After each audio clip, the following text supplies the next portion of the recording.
felt vacation time coming after working all year down at Big Roy's heating and plumbing. So one night when my family and I were gathered round the dinner table, I said, kids, if you could go anywhere in this great big world now, where'd you like to go to? They said, Dad, we want to see the biggest ball of twine in Minnesota.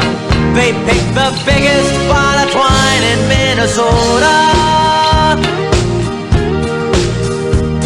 So the very next day we loaded up the car with potato skins and pickled wieners, crossword puzzles, Spider-Man comics, and Mama's homemade rhubarb pie. Pulled out of the driveway and the neighbors, they all waved goodbye. And so began our 3-day journey.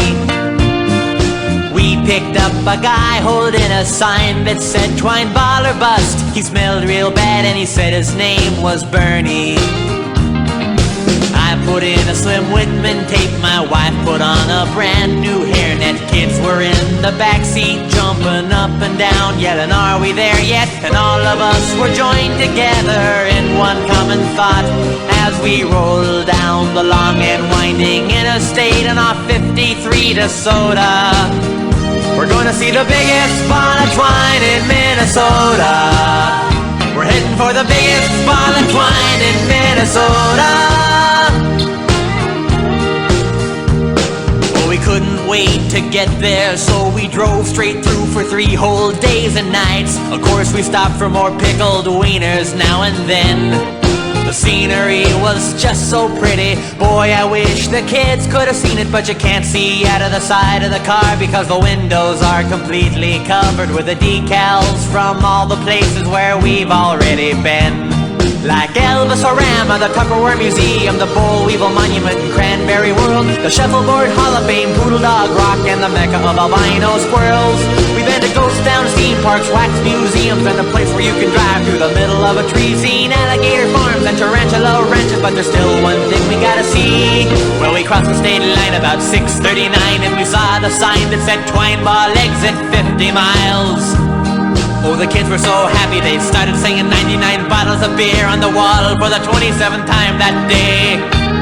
So we pulled off the road at the Last Chance gas station, got a few more pickled wieners and a diet chocolate soda, on our way to see the biggest ball of twine in Minnesota.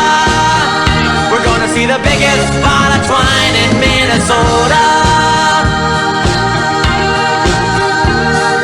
Finally, 7:37 early Wednesday evening, as the sun was setting in the Minnesota sky, out in the distance on the horizon it appeared to me like a vision before my unbelieving eyes. We parked the car and walked with awe-filled reverence toward that glorious, huge, majestic sphere. I was just so overwhelmed by its sheer immensity, I had to pop myself a beer.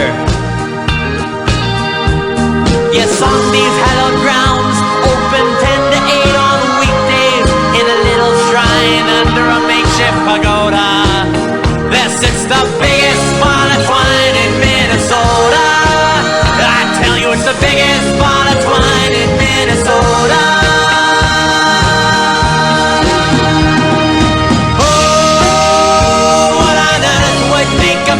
Decide to do that kind of thing. Oh, ended up 21,140 pounds of string. What was he trying to prove? Who was he trying to impress? Why did he build it? How did he do it? It's anybody's guess. Where did he get the twine? What was going through his mind?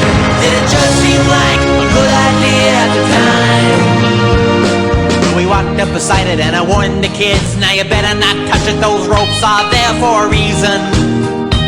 I said, maybe if you're good, I'll tie it to the back of our car and we can take it home, but I was only teasing. Then we went to the gift shop and stood in line, bought a souvenir miniature ball of twine, some window decals, and anything else they'd sell us. And I bought a couple postcards, greetings from the Twine Ball, wish you were here, won't the folks back home be jealous? I gave her camera to Bernie and we stood by the ball, and we all gathered round and said cheese. Then Bernie ran away with my brand new Instamatic, but at least we got our memories. So we all just stared at the ball for a while, and my eyes got moist, but I said with a smile, kids, this here's what America's all about. Then I started feeling kinda gooey inside, and I fell on my knees and I cried, and that's when those security guards threw us out. You know, I bet if we unraveled that sucker, it'd roll all the way down to Fargo, North Dakota. 'Cause it's the biggest pot of twine in Minnesota. I'm talking about the biggest pot of twine in Minnesota. Well, we stayed that night at the Twine Ball Inn. In the morning we were on our way home again, but we didn't really want to leave, that was perfectly clear. I said, folks, I can tell you're all sad to go. Then I winked my eye and I said, you know, I got a funny kind of feeling we'll be coming back again next year.